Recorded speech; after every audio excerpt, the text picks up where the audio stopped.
Hello, everyone, and welcome to the latest episode of Expert Insights. Thank you, Dennis, for joining us once again. Thank you for inviting me. And for everyone noticing, I've got a ticker at the bottom as well reading that. Unfortunately, Sebastian Raschka couldn't join the session due to some personal reasons. Well, let's continue with the session with Dennis for now. And please divert all your questions that you have for Dennis and make the most of his time. So, Dennis, we've got first question over here. I hope everyone can see us live. And there is someone, Sriram. Can someone share information on how to join the session, maybe? Sriram, you're on the right link. This is where we are. If you can just drop a comment and confirm that you can see us, that would be great, or if anyone can. I hope people can see us and we're not just talking to ourselves. Then we may as well go back to talking about No, it's inflation. written live. It's been live for a minute and a half. Okay, great. Yeah, I can see that there are quite a few people who can see us. I've just gone on to LinkedIn and there are about 1728 people now. Wow, it's ticking up fast. Okay, so, all right. So, Dennis, let's start with one of the questions that I asked you a while ago. And thanks, Anurag, for confirming. I can see a comment from Anurag that he can see us. Thank you so much. He reminds me of an Indian cricketer called Gautam Gambhir. Okay. So, Dennis, a question that I asked you while we are waiting for everyone else to ask their questions. Does one solution apply to all problems in machine learning? That's impossible because the first thing you have to know is that there are at least 4 or 5 algorithms that can solve a given problem. So it's absolutely, you can't use one algorithm for all the solutions. Yeah. And you can't use several algorithms. You're going to have to test them. And let's take a precise example. Let's say you're doing natural language processing. Okay, so I'll give an example with my book and I'll give an example with Sebastian's book so that, that way you get both views. Suppose you want to do natural language processing. Let's say you take one algorithm and you want to say, I want to do everything with it. Well, it won't work. So let's say you take OpenAI GPT-3, which is one of the most powerful ones, and you say, I can do that. Well, you can't, because in fact, OpenAI has several models. GPT-3 is a name, but OpenAI has several engines. They have the Da Vinci, they have Ada, they have Babbitt. There's several engines. So which one are you going to use? So even OpenAI says you're going to have to choose your engine looking at the problem. So that's not possible. So you can't find just one. You can find one family. Now, if I take Sebastian's book on machine learning with PyTorch and Sci-kit Learn, because his book is as important as transformers, you need the whole package. So let's say you want to do clustering. There are many ways to do clustering. You can do clustering with k-means clustering. You can do pseudo clustering with nearest neighbors, but you're not going to be able to use k-means clustering for everything you want to do. You might have to go into neural networks. You might have to use other algorithms, Markov decision process. So there's no such thing as having one program for all your solutions. One program can do several things, but it'll never do everything. Right. And I can see that a lot of people have started joining us. Sriram, thanks for confirming that you can hear us. Yep, there is another person. And then see you. Thank you so much. Hello all. Hello back at you. And hello, Kisale. So welcome, everyone. Please keep on posting your queries in the comment section. And also, as the ticker says at the bottom, we will be conducting a couple of giveaways for Dennis's book. So please comment with hashtag packed, and we'll do a draw later on. There's a compliment for you, Dennis. Dennis Rothman is a cool man. The way it's built, his idea is awesome. Okay, thanks, Kasile. Well, thank you. So I could add something to what we were just talking about that I've been thinking a lot, and I posted on Discord just before this. I want to share a very important thought. We brought up half of the problem. We say one algorithm can one algorithm solve many problems, many solutions. The problem is, can you find an algorithm for a solution? That's the first one. The example I gave on Discord a few minutes ago is you go to a shop and you buy all the colors you want, all the paint, you buy all the brushes, you buy the canvases, you go home, you put your canvas there, you have Sebastian's book for all the machine learning, you have what are you going to do? Which one are you going to choose? What are you going to paint? What are you going to do? Someone gives you a problem, how are you going to solve it? That is not something that you're going to find easily. So my advice here, since we're giving very precise technical things, is the first thing you want to do, let's suppose you're working in a company which says, we want you to optimize, to go see what's going on one of our conveyor belts, okay? So you're in a factory and they're saying there's a conveyor belt and there's a lot of food going there. And we want to check if it's good food, bad food, or if the workload is good enough. You can use 50 algorithms, but what you want to do is go there. You want to first say, I want to see that conveyor belt. I want to understand the problem. And then you take a piece of paper. You don't take software. You take a piece of paper and you say, how would I solve this automatically? What do I want to do? Do I want to put a camera? Do I want to do frames and put it through neural networks like Sebastian shows in his book and I show in some parts of my book?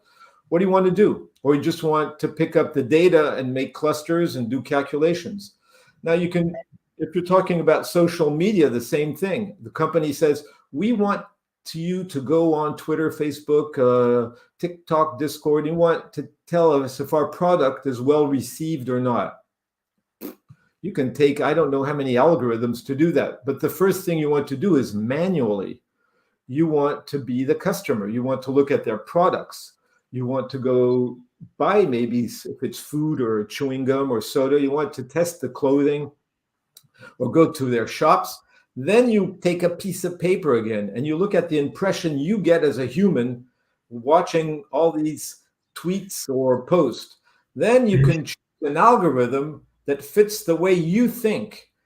You're just reducing your problem 90% because now if you test several algorithms, say, no, that's not what I think. That's the way I analyze.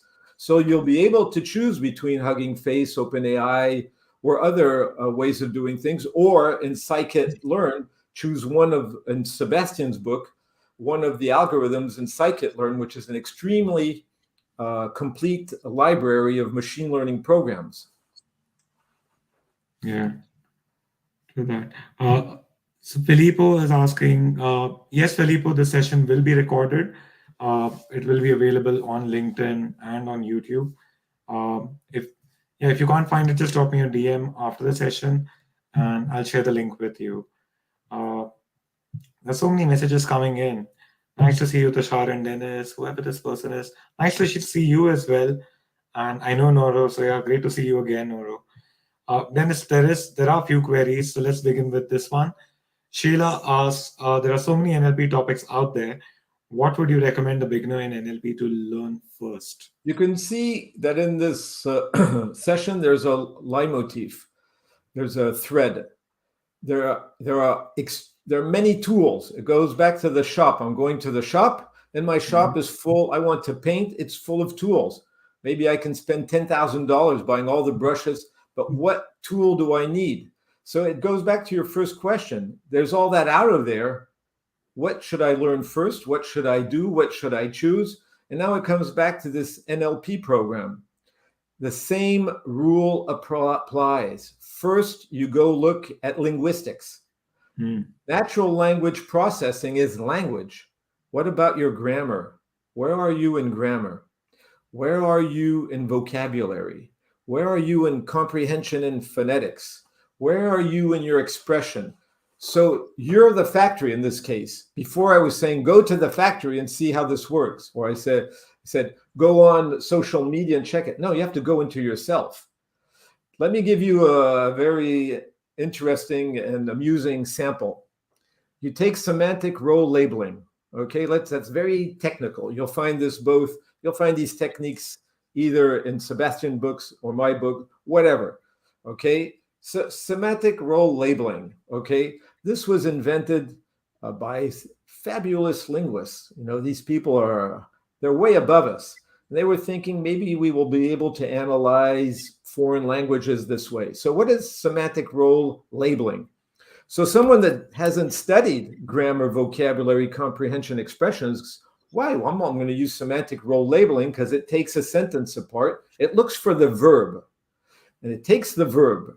That's what semantic role labeling does. It takes the verb, and from the verb, it takes the subject.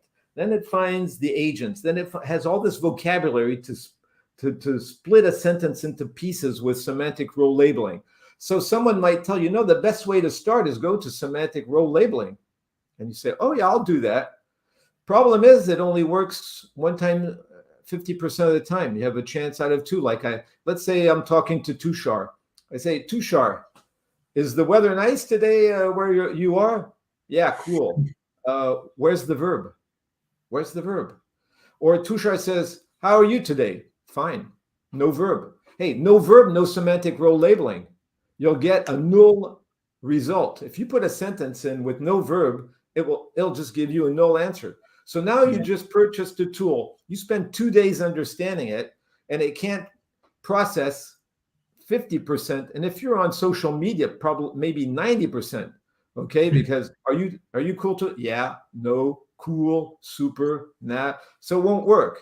So natural language processing, I would start with the most basic part is studying traditional linguistics in a book, and then maybe go to a website and play around with the tools you see, like an OpenAI or Hugging Face, or even in Scikit-learn, you have things that analyze. So just play around with different ways of analyzing languages and be very critical. Okay, be very critical of what you're looking at. So natural language processing starts with knowledge of language, and then testing different tools for what you want. It goes back to what I said. What do you want to do? Where do you want to start with? So sentiment analysis, for example, is an excellent place to start if I want to give something very technical, because sentiment analysis can be done on several websites and with many tools. You can do it OpenAI, Hugging Face. You can try it in Scikit-learn, Sebastian's book. You can try it. But what's funny about sentiment analysis is that we're good at that. We're very good at sentiment analysis. When we read a post, we know where people are going. And we can see how stupid an algorithm is that says this is great. For example, if I say, I found that movie super cool, maybe I'm making fun of the movie. If someone knows me and said, oh, did you go see that movie? And I said, yeah, that was super cool. And you say, hey, you're pulling my leg. You don't mean that. But an algorithm can just be stupid and say, oh, he found the movie good. So a good place to start is sentiment analysis, because we're very good at that. We're extremely good at that. And we will see the flaws in all these algorithms. And it'll be fun because you'll be able to dominate them to see that they're not that good. So, Sheila, sentiment analysis is where you begin with. And there are quite a lot of comments which are coming in inquiring about Sebastian. Sebastian is okay. Please don't worry about him.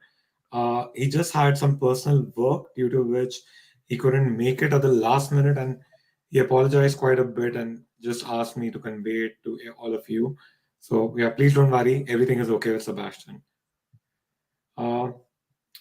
So yeah, there was another query that I spotted a little earlier, the one before Sheila. But yeah, so here it is from Sriram again. Just a follow-up question, since you mentioned clustering earlier. What are the industry best practices to perform mixed data type clustering and their trade-offs? Okay, so let's go from let's go back to Sebastian's book, because it's not because he's not there that we authors don't know what's going on in the other books. The first thing he talks about in his book is data. The first thing he says, because you mentioned data, first you have to look at your data. Okay, so what are the industry best practices to perform mixed data type clustering? I would say I would say k-means clustering because it's not labeled. You can do anything you want with it. It doesn't really care what you're doing. Now, there are some tricks of the trade here. Okay, now let's not be too complicated, but I'll have to admit something. First of all, I don't think there's a single algorithm that can do everything you want for a solution. I believe in pipelines. So I believe in creativity, doing a lot of tricks. Suppose I have mixed data, okay? Maybe I can do some principal component analysis on it and convert all this into vectors first. And once I have these vectors, like suppose I did some variance, covariance with principal component, then I obtain all these vectors, and they can be very long vectors. Maybe I can feed that into mixed data because now I have all these vectors and how this data relates. Now, another solution that is very powerful and not many people know about, okay, is the embedding engines of OpenAI. That's I never see anyone write about it. Always people say GPT-3 is so intelligent. I had a conversation. That's hype. But speaking technically, you can go to OpenAI and they have very powerful embedding engines. And I've tried what you said. I took all the data from a warehouse with start date, end date, the name of the product. Was it a quality product, low quality? I mixed all that data up. So I'm in that topic. So I created a table I used Panda. Okay, and you have Sebastian and his book that describes really how to process data. That is something he spends a lot of time on this when he starts his book. So you can go to that book. Then you can go back to my book. So you can go back to his book, and then my book, chapter 16, where I begin, or in the end chapters. Might not be 16, but it's probably around there. And in there, you're going to use an embedding engine of OpenAI, because you've now created a tabular version of your mixed data. You have records. Okay, now you feed it to it. And what will OpenAI do? It will create the embedding for you. Now you're thinking, what will it do? It will create vectors. I don't know if you're all sitting down, but sit down again. 12,288 dimensions. So you're going to have a vector that's 12,288 numbers long. Okay, that is the largest, one of the largest I've ever seen. So that makes your mixed data extremely precise in there, because I've analyzed it with 500 dimensions, 600, 1,000. When you get to 12,000, you get very precise results with mixed data. You just need to have enough data. Okay, so you can go to my book for that, but then you have to go back to Sebastian's book to see how to prepare all that data and clean it up. We've got quite a lot of people joining us. I'm really happy to see that. Hi, Tom. Tom. Hi, Tom. Tom Glad has even to see added you. a special comment for you. Sentiment processing by humans is expensive and slow. Now, Tom, that's where I miss our mentoring sessions. Okay, there are two answers to what you're saying. I saw that comment, but Tom, I'd love to have this conversation in one of our sessions, because there are two dimensions to what you're saying: volume and one sentiment. If I take one paragraph, so Tom, let's take both. Okay, let's take one big paragraph, and then let's take a huge quantity. And then we're going to have to do some trade-offs. Let's take one paragraph. I'm going to give you one paragraph. Tom, in the United States, there seems to be a lot of problems with guns. So at that point, the algorithm is going to say negative. But you know what? If people are careful and they put their guns in a safe and they just put a code in there, well, then no one has access to these guns. Maybe it's better. So now you get neutral. Then I'm in the same paragraph. I'm in a New York Times article, okay? I'm imagining a New York Times article, which is can be very subtle. And it comes back and says, yeah, but even if guns are a problem, you put in a safe, still, maybe a child in the family or a teenager can go get the gun and it could be dangerous. Oh, so now we're back to negative. Okay. However, if this teenager has training and is the son of a military man and is very careful and puts everything in the safe, well, then it could be okay. If there's a background check, like the president is suggesting, and there's a background check and everything is okay, then you're back to positive. And then you continue. Yeah, but if he lives in a dangerous environment, he might be tempted even with all that training. So you see where I'm going? There is no algorithm on this planet that's going to analyze that sentiment of that paragraph, because it takes more than what exists today in algorithms. It's absolutely impossible to do sentiment analysis on this paragraph. So I'm just showing you that a human being will see that in a minute. Okay, if you read that, I know you, Tommy, if you read that paper, that article, I know exactly what you're going to think at the end of that article in 10 seconds. Okay, so now that was quality. Now let's take quantity, because quantity is where you're right. So quality is where you're wrong, and quantity is where you're right. You remember our mentoring sessions. I don't have ideology in me. So where you're right is now I'm Zuckerberg. I'm in a Senate committee, and people saying, what about that billion? You have a billion posts there, and we want to know if you're controlling them. And the guy's saying, these people are insane? How can I control billions of posts per day? I need algorithms. Yeah, but your algorithm missed this. I'm sorry, but we just explained to you that it can't analyze like a human, so we're doing the best we can. So yes, we can go faster with algorithms, but there's going to be mistakes and errors, and we have to accept it. It might be 5, 10, 15, 20%, depending on the subjects. So humans are far better at sentiment analysis with short volumes, and algorithms are far better in quantity, but they'll make a lot more mistakes than we do, but we have to accept it. Yeah, true. But then I agree with what Tom is saying, that sentiment processing by humans, even though he's saying it as a joke, it is expensive and it is extremely slow. And also, each human would have a different sentiment towards it. Someone would feel that, you know what, that is right. I shouldn't get rid of that post. And then there would be another person saying, no, that is wrong. I'm offended by it. We need to delete that. And that's the reason why there are algorithms in place to take over things faster and then have neutral opinions. Okay, so Tushar, Go on. you know I love you, right? You know I love you. We've been working together years together, so you know I love you, literally. But you just dug yourself in a very deep hole. Oh, dear. Because who puts the algorithms on the market? Okay, Human. so the algorithms follow an ideology. In the United States, you have people banned from social media. Okay, so that stops it right there. And another thing is, you know, and on social media, they have a path where the tweets that seem a bit, or the tweets or the posts, I don't want to get involved in any company, but when the posts, the messages are a bit doubtful, it goes to humans. What we don't know, what you have to know, there's an army of humans reading them when they go out and they say, should we ban this person? Shouldn't we ban this person? So in the end, there's always a human that makes the algorithm, that creates the filters, that decides what's good and bad. And so we make these algorithms. So there'll be, even in those algorithms, you'll find human beings. You won't get the same interpretation in China or in the United States for a given political event. And I'll just quietly crawl out of my hole. So yeah, you've got Ravi inquiring about vision transformers.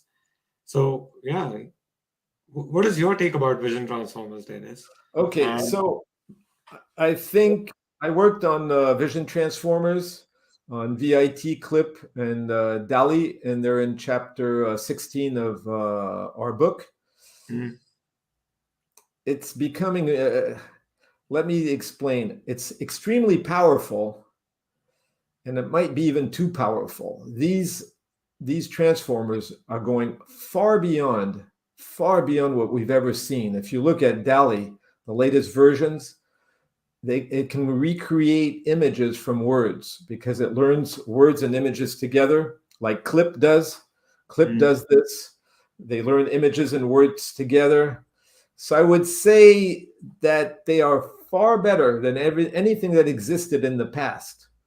So I should be relieved, but as I just told Tushar, humans are behind this. So what are we going to do with this kind of technology? I think it's extremely efficient in terms of mathematics because it takes the words and it takes the images. And if you listen to what I said earlier, it has a large amount of dimensions. So you get extremely good results. But how far do we want to go with this technology, and who do we want to give it to? Because if you're doing it for medical purposes, it's fine. But as you know now, it's used also for military purposes.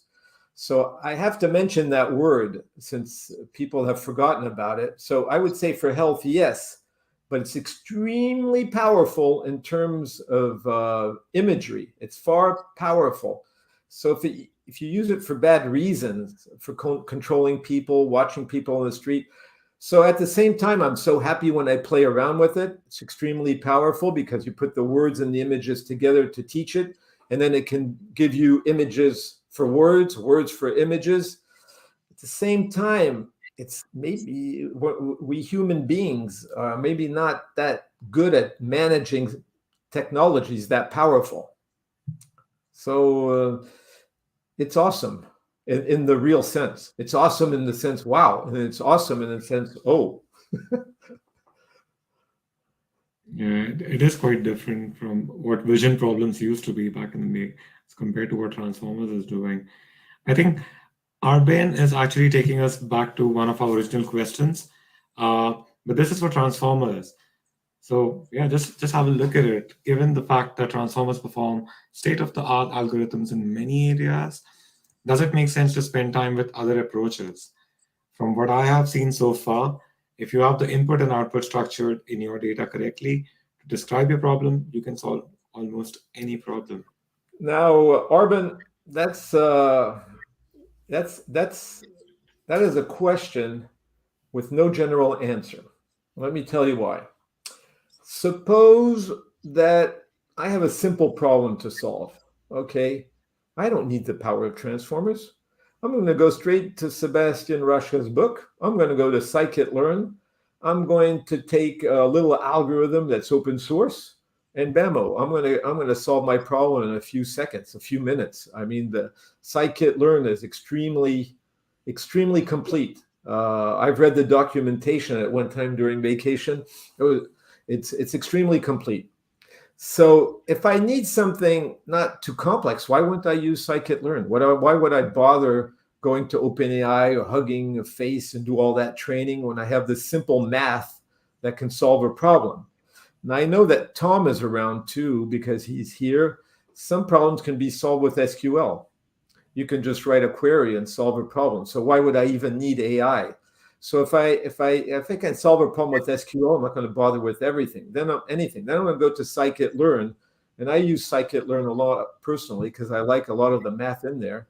And then if I go to transformers, well, then I'm in another dimension. Now, so it depends on what you do. Now it becomes a little more complicated if we go back to the first questions we saw when someone says, "What about clustering?" I only gave you half of the answer. I told you, why don't you go to OpenAI and do some embedding with the engines? Great, but I didn't give you the solution to clustering. I just told you you can go to OpenAI and you can embed mixed type data. But I didn't give you the solution to clustering because transformers can't cluster. So I have to go back to Sebastian's book, go to Scikit Learn, and feed what I got out of the embedding from GPT-3 into a Scikit Learn clustering algorithm. And now I have it. And in fact, that's one of the examples on OpenAI. If you go, and it's written in my book, I put it in a notebook. It's an open source notebook. I take the embedding and I feed it to traditional algorithms. So that, and it's on OpenAI. OpenAI tells you to do that. So it's not, so what I'm saying is, of course, you can't just, you have to learn the past. You have to learn the existing tools. You have to learn the new tools. What you could avoid is recurrent neural networks, but you should at least know how they worked and how they worked before, and then before going to transformers, to really appreciate the evolution. But I would say that the solution, that's why we had this session today with Sebastian, was to put the two books together. Because with the two books together, you have a vision on machine learning and then on deep learning. And there's some deep learning in Sebastian's book too, but you have to put the two together and you get the whole picture. So you have a fantastic toolbox. Because remember, I said I like pipelines. So I like to spend my time sending algorithms from one model to another and see what happens. Yeah, true. Dennis, I think we are at the halfway mark. So let us conduct one giveaway. I think it's only fair that there have been so many people. And let me share my screen and Chrome. Okay, where are we? We are here. Let us conduct. In case it picks me up, please don't worry. I'm not going to take the There's prize. one question says, sir, in the back, there is a book. Kindly tell me which book you read. Where is that? Okay, should I just conduct this, or should we take the query first? No. You're conducting. I'm just reading, stuff. Right. I just dug myself in a hole. So I'm staying in my hole for the moment. Congratulations, Anirudh. So if you can just drop me a direct message on LinkedIn, I will get you your copy of Denis's Transformers or Natural Language Processing. Congratulations. And we'll do another giveaway. So don't worry if you aren't the first winner. There is another one due. We'll do it closer to the end of the session. Congrats once again, Anirudh. There's Denis, a question by Mahesh that's interesting. Okay, Mahesh Ravindran, he says on the lighter note, curious. Yeah, that one. Because every time we're in a session now, since COVID, we look at the books behind the person. We try to figure out what he's reading. Now, of course, I have hundreds of books. So I can tell you one very important book that's up there. There are two books that really changed my life that are up there. Is Algorithms for C++. It was a book I was reading all the time because it had all the algorithms written in math before, and C++ is a very language that there's not much literature in it. And there's a book on linguistics. And there's another book on Prolog because expert systems are still widely used around the world. They're not hyped, so people don't mention them on social media, but rule-based systems occupy far more space than we imagine. So that's some of the books. I would say algorithms, linguistics, and different languages. Yeah, I just wanted to give them a better view of your background and you. So I just went a bit off camera on purpose. There is an important question by Nitin. What are your views, Dennis, of NLP being impacted in augmented reality and virtual reality? Okay, so there's... Are there any cases for it now? So Nitin, let's go back to what I was saying when I was speaking about Clip and DALL-E. They are combining images with text, and augmented or virtual reality is just images, right? We have a lot of images. So what can happen here with augmented and virtual reality? Let's just talk about virtual reality, which can encompass augmented reality. So let's take Clip, for example, or you have Clip, vision transformer. You have the words coming in and you have the images. Virtual reality or augmented reality is going to send you frames anywhere. Anyway, you're going to freeze them. You're going to freeze an image and analyze thousands of images with words. So NLP is going to be seriously impacted. I mean, we're talking about something we've never seen in the history of humanity. Because remember when we were in school, the teacher would tell us, an image is like 1,000 words. Okay, now imagine billions of images being transformed into text with transformers. So now you have billions of images with no explanation, because people who can't read images, translated into text by powerful systems like Clip and DALL-E that can just learn words with images. So the impact is going to be huge, because we're going to be getting huge data sets of images transformed into language. And once that's done, and it's back to what's awesome, it can be interesting or frightening, is then you can go back to virtual reality, because you can create the world you want with text. After that, you'll be able to create all sorts of things.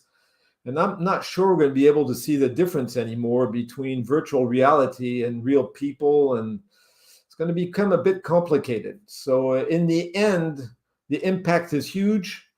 Again, I think it's going fast, but if it's not controlled, people are going to have psychological problems, because it's going to be difficult, especially with augmented reality, to see the difference between reality and what's not reality. If you're getting used to walking in the streets with all these things mixed up, and you don't really see the difference anymore because it's well done and the thing is speaking to you in the earphone saying, you know what you're looking at, and this and that. You have to think about freedom of thinking. There's a lot of things going on. I think it should be used, as I said before, in an educational framework, like at school. That would be an excellent thing, to teach this at school, so that the children get critical thinking and say, I understand. Or in healthcare, or in good places. Just imagine what you can do if you want to manipulate opinion, political opinions or military opinions, with that kind of technology. So the impact will be huge. Great. There is another one, and I think we're going to go with this: how to take care of model in production and misleading results. Additionally, retraining to fix the problem for the future version. Any industry standard way? Yeah. So there's a lot of. So let's take my pipeline. Now you've been listening to me, so you know how I work. First, I'm going to take a pipeline. So the first thing I'm going to do is what Sebastian recommends in his book, because I told you, even if he's not there, I'm there for him. So you look at your data. So you're going to first have to look at your data, and you're going to have to filter it. You're going to have to write traditional algorithms, maybe SQL scripts, anything you want, any language. But you're going to have to make sure that that data is reliable in an industrial environment. That is your first step. If that data has to be 100% reliable for the model, but it doesn't have to be 100% reliable in the entry point of the pipeline. So that means at the entry point of your pipeline, you have to filter bad data out of the system. Okay, I can give you a precise example. I deployed supply chain scheduling programs around the world. And the traditional mistake people make is they make a mistake typing dates and times. They'll say, how long does this operation last for loading the truck? Instead of typing, instead of choosing 2 hours, they're just talking to someone. They might choose 40 hours or 20 hours. So I wrote algorithms at the entry point saying what is reasonable. So that means you have rule-based systems that are controlling the entry point of your data. Rule-based systems, traditional. They're saying that's not logical. I'm kicking the data out. It goes to the main user, the key user, and it's saying, hey, something's wrong in your data, but I'm not sending it to the model. So now it gets to the entry point of the model. The model is going to say, I don't have enough data. I'm stopping right there. I don't have enough data. Okay. Now you go into the model. Remember, who says you need training? You need training if you're using machine learning or you're using deep learning, but you don't need training for expert system or rule-based systems. And then who says you have the machine capacity to retrain? You can't. No one has access to GPT-3, so you can't retrain it. You can fine-tune it. So you should avoid that problem before getting there. What does that mean? That means that your model first has to be a prototype. First, it's a prototype. You don't put it into production. You tell the customer, no, I'm not putting that into production. We're going to use it as a prototype until we're all clear on what's going on in there. Okay. Once you've done that, you don't put it all over an industry. You just take a small part of it during your training process, not 10 years later. Okay. And then you check and you fine tune at that point. And then you increase the territory of the algorithm while you're training, maybe on limited results or whatever you want. And then once it's trained, it should be reliable, maybe I would say 95%. You're not going to have the money to retrain it if you're talking about a transformer, you don't have supercomputers to do that. It's going to cost you too much money. And even if you're using other solutions that rent AWS to you, it's going to be expensive. So now you have 5 or 10% of results coming out. What does that mean? That means at the other side of the pipeline, you have another rule-based system. And that rule-based system was created with experts, subject matter experts, that filter the bad results out automatically and put them also on a list. So now the subject matter expert says, hey, that data is going to that result. I'm going to change the data, or I'm going to change the filters early in. Then what you can do is, for the limited number of results that are not good, use a traditional algorithm. I don't know, write something in C++ or in PHP or whatever to deal with it, because there is no model that is going to give you 100% good results. It doesn't even exist. Okay, it won't ever exist, because it's supposed that we live in a perfect world. We don't live in a perfect world. So what you're going to have to do is write some traditional software that will correct it. And in the end, you're going to be modest. Since you have these rule-based filtering the outputs, you're going to give the problem to a human user and say, here's the list of what you have to do because this algorithm doesn't cover it. Now you have a beautiful pipeline that can last a very long time. I have an algorithm that's been running since 1997, and it's still running today because I put this very, very restrained and constrained pipeline into service. So, Kamlesh, I hope I answered your question. Thanks for that, Dennis. Dennis, before I take more queries, I just want to highlight something over here. I've added a comment. So while we're planning for the next edition of Dennis's book, please fill up this form to be a part of the early access. We would like to invite as many people as possible. It's a very simple link. It's pact.link/feedback. And when you open that, you will see a form. And yeah, just fill it up with your thoughts about Dennis's book. And we will invite anyone and everyone who's filled out the form to be a part of the early access. We want everyone to participate in that. And you'll get free access to all the chapters. And you'll get a chance to closely work with Dennis and our team. I hope that's something to like.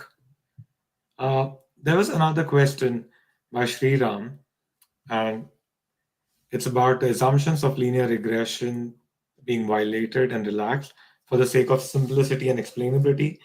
Sometimes the baseline model might be the only acceptable model from a business standpoint. So linear regression is part of Sebastian's book.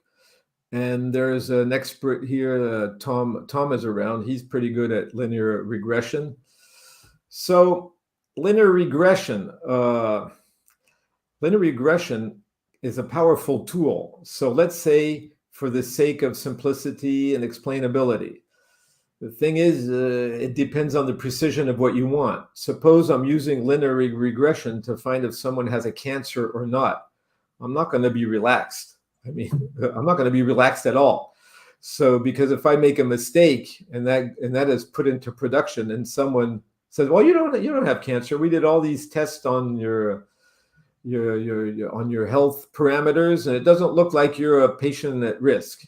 So I'm not going to relax anything. Now, suppose you can relax. So that is the very strict example. Now, there's another example. Suppose I'm in an industry. Suppose I go back to production. In production, if you don't relax your linear regression, you'll get no result, because there are exceptions all the time. You have exceptions. You have your linear regression, and you have exceptions all over the place where things don't go as planned. So what we do is we just add. But what you have to do to make it scientific is what you call relaxed has to be a parameter. That means that you're going to have to tolerate that this data point can be around there. Let me give you a very precise example.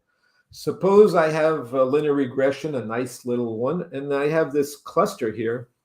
And I'm having problems with this cluster of data. Okay, so it's a problem because it doesn't really fit in my linear regression. I can't get it in there, but I know that I can't do anything better, and no one will do any better because that's the way life is in this factory. So sometimes all the apples are not exactly the same size if I'm in the fruit industry, or maybe the oranges have this little defect, or cherries. If I do it very strictly at a microscopic level, I'll never get it. Nothing will go out of that production line. So what you can do is take the data of that cluster and convert it, with your parameter into something a bit larger. That's where you're going to relax it, because you control the parameter on the data. You're making your data get closer to it. You can put a centroid of a k-means clustering thing for your data and put it close to the centroid. You know that's what's in this little cluster will always behave the same way. So you can represent it maybe with one data point that is closer to the rest of the logic you want, but you have to do that with parameters. So if you control it scientifically with math, parameters, and other models, sure, no problem, but you have to be careful of what you're relaxing. That's all I want to say. I'm seeing so many comments that are coming in, and all of them are such massive queries. Arben has asked a very big one. It might take me a bit to read it out. You mentioned GPT embeddings and tabular data you used. Is there a way in GPT-3 to tell the engine based on which features you want to have the embeddings? Because depending on the problem I want to solve, different features are important, or similarity when comparing the vectors might differ. Similar based on what would be then the question. Not sure I expressed myself correctly. I hope Okay. Dennis. So Arben, I'll answer the question, and you tell me if I answered the question. And if I didn't answer the question, then I'm not sure I expressed myself correctly either. So for the moment, we're at the same level. Okay.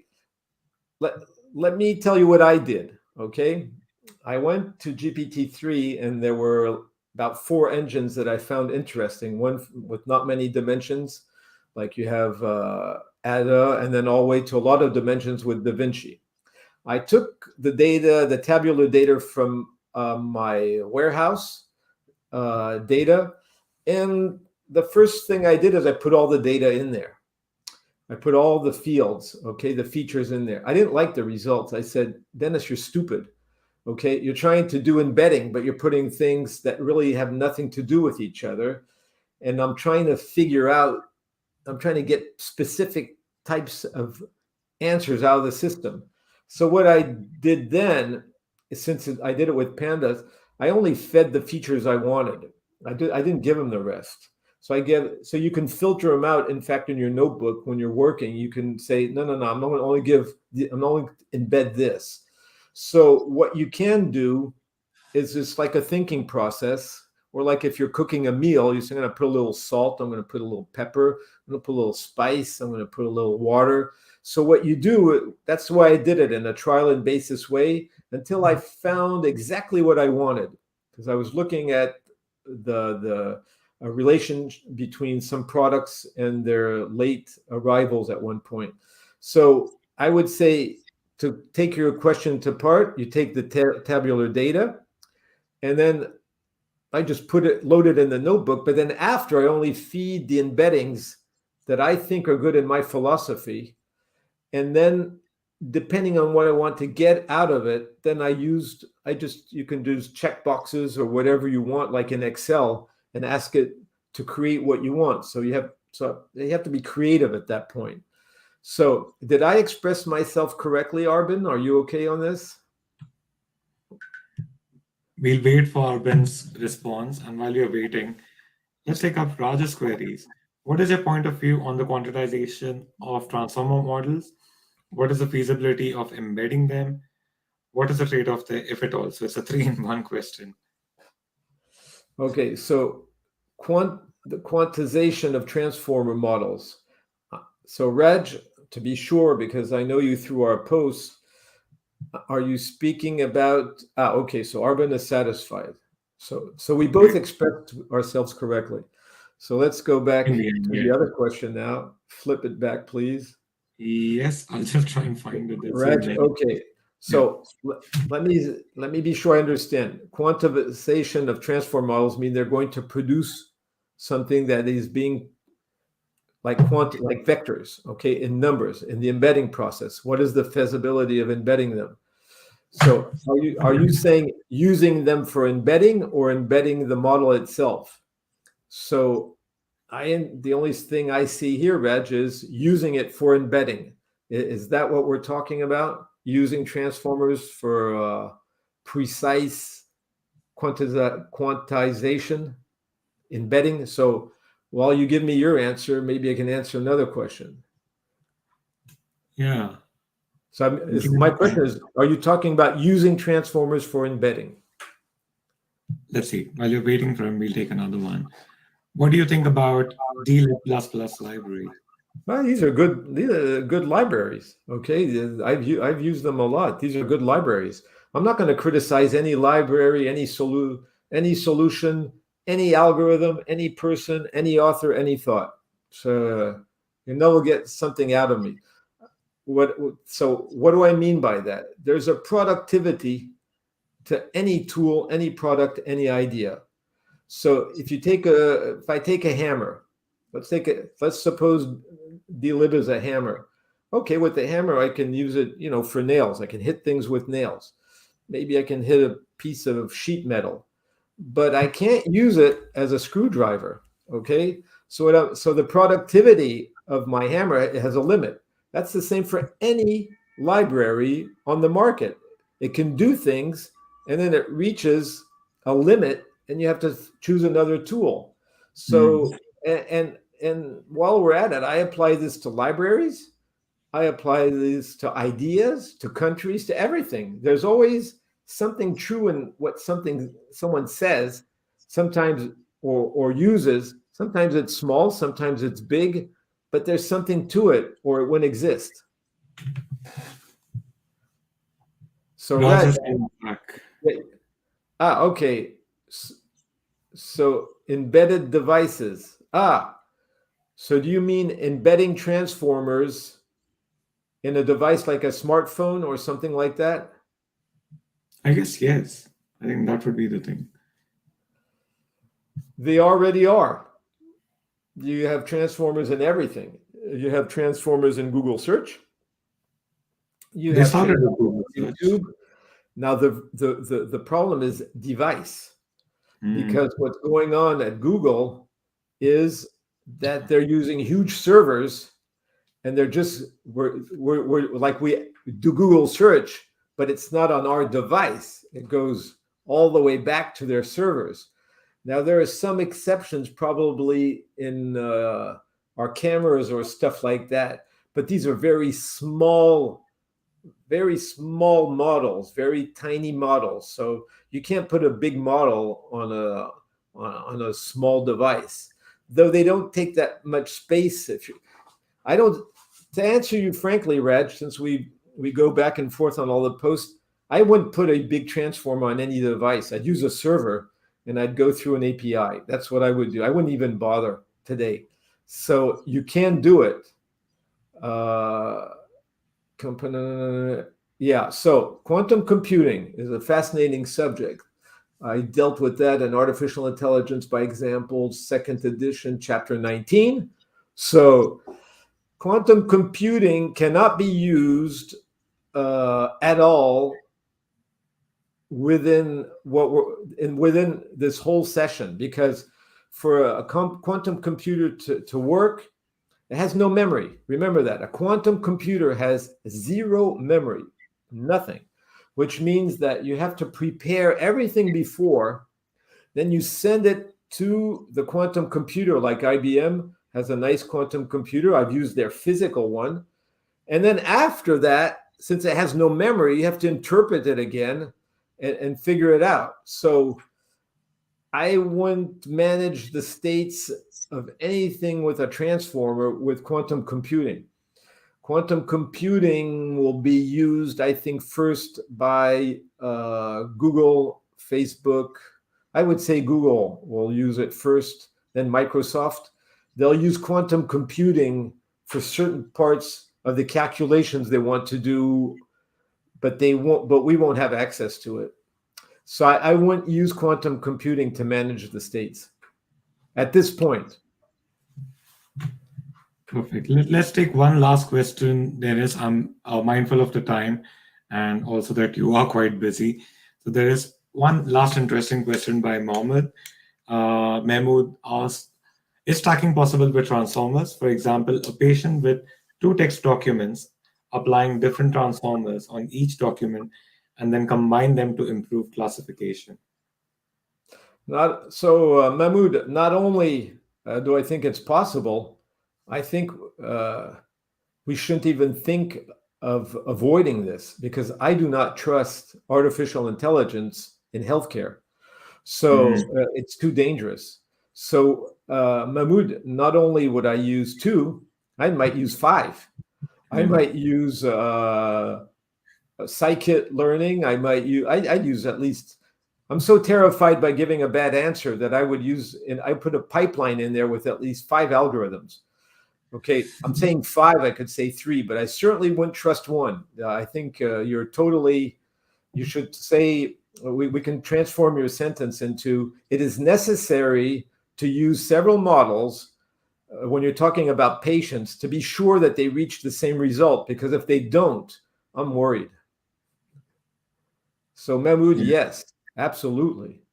And you can also combine them. You can also combine them, but you don't trust any of them until you check everything in there. Yeah. In this case, this is healthcare, but Dennis, as it is, does not trust AI, and he has a lot of dip checks. And you can see that in his book, Explainable AI, the book on XAI, the number of models that he has for all black box models. So, well, while we are thanking everyone, there is one last one. Let's take this one. Any comments suggesting ideas regarding interpreting NLP results? We were talking about XAI. Yes. So all you have to do is go to our book on Explainable AI. That's a book that is available too.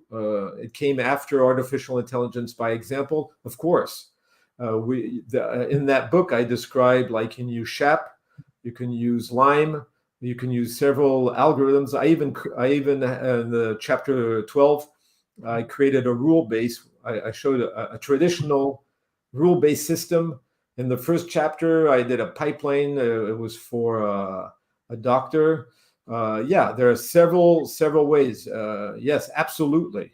It needs to be interpreted with Explainable AI. Absolutely. Then it's definitely one last question, because it's a follow-up from what Mahmood asked. Any resource on how to combine transformer models? Yeah, so Mahmood, you can do it on a traditional server. Like I've done it. I'll tell you what, I think you have that in several of my notebooks. Since I don't trust anything, I have a scientific approach. Is in the same notebook.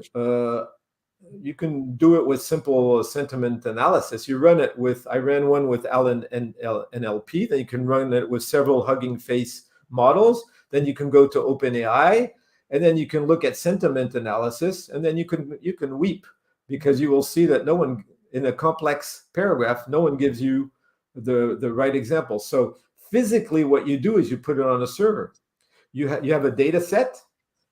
Let's say it's a hub, and you have your models hitting the system, and then you get the outputs of the system, and then you can use a parameter. You can use linear regression. We were talking about it. Do these answers converge? Do the results converge? You want to analyze how well they converge.